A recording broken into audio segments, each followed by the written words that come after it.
right, ladies, listen up. It is nearly October. That means it's almost Breast Cancer Awareness Month. Now it's time to prioritize your health.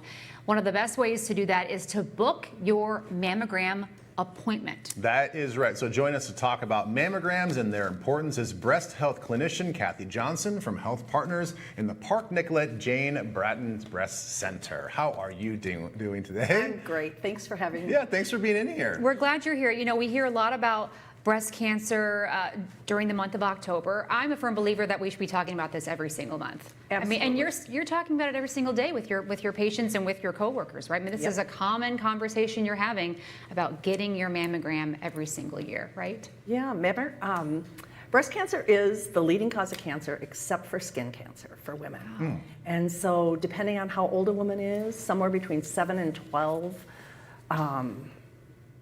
of people are going to get breast cancer.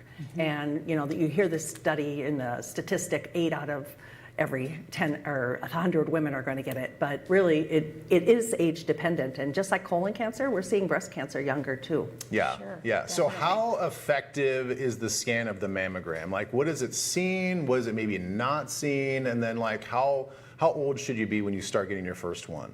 Sure. Well, if you're an average risk woman, it's 40, but there are women who are at elevated risk, and so they need to talk with their doctor, and they may need to start mammograms earlier than that. Most women, it's 40 and yearly. Okay, all right. So, how do you know if you are at higher risk? I mean, I feel like I've heard, oh, if your grandmother had breast cancer, then you're at higher risk, but that doesn't always happen to be the case, right? Well, there's actually lots of things that cause or elevate your risk. It can be, first is just being a woman. You know, that men certainly get breast cancer, but for every 100 women who get breast cancer, 1 man does. Oh, wow. So, Okay. so definitely being a woman. Menstrual patterns and ages. Women who get a period before age 12, we see a little bit more breast cancer in that population. Women who have a baby before 30 get a little less breast cancer. We know breastfeeding seems to be protective. The more alcohol you drink, the more likely you are to get breast cancer. We were just on the break talking about fitness, and fit women get less breast cancer, and 150 to 300 active minutes per week are recommended.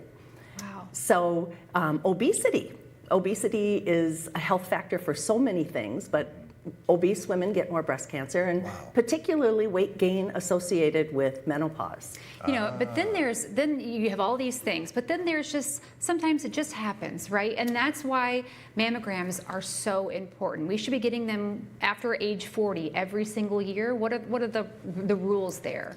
Yeah, the American College of Radiology thinks 40 and yearly is the way, but you know, there's different health organizations, and there's some confusion sometimes for women. So between you and your doctor, it would be 1 to 2 years, but most of the time it's yearly.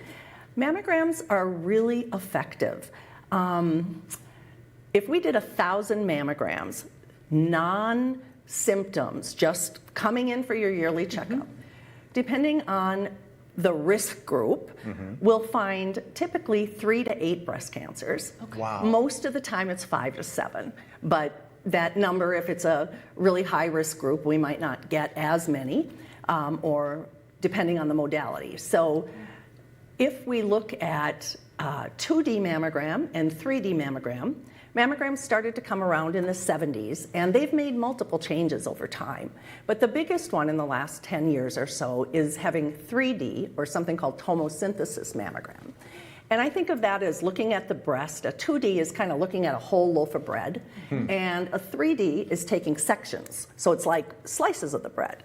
So that modality has decreased our callback rates, which it's about 10 out of 100 women get called back to look at their mammogram. Which is scary and nerve-wracking, and if you don't have to make that call or come back in, that's definitely a bonus. Absolutely. So that's one modality. But breast density, which you do not have, it's the way you roll. You can't change it, right? Yeah. So breast density does seem to be a risk factor as well. And it's a really hot topic in breast care today, because we know half of women have dense breasts. There's 4 levels of density, A, B, C, and D. A and B are not dense, and C and D are dense. So when we look at mammogram, every single person has heard the story. You know, they had a mammogram and it didn't show up. Okay, Right. and that is because mammogram is not a perfect tool. Okay, it is our standard of care. It finds a lot of cancers, but it isn't perfect. So for A and B density, I think of mammogram as an excellent screening tool. For C density, I think it's a very good tool.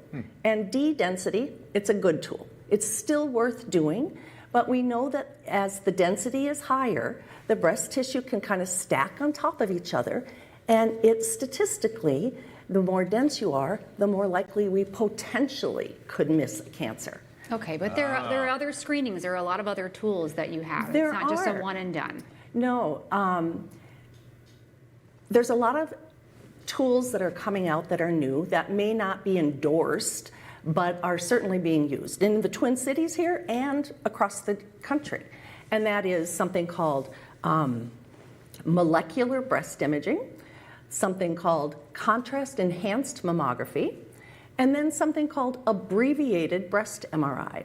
And those are all thought about to help women with dense breasts, but in addition to a mammogram, not as a substitution. So get the mammogram first, and then talk to your doctor Absolutely. about any further testing or more enhanced testing. So Yeah. this is, thanks so much for being Kathy, here. thank you. Very informative. Okay. I got to Thank get my you. mammogram scheduled. I'm going to do that today. There All you right, to go. schedule your mammogram with Health Partners, go to twincitieslive.com. You're going to find a link right there. See, you can do that. Just go to that link. I will. Up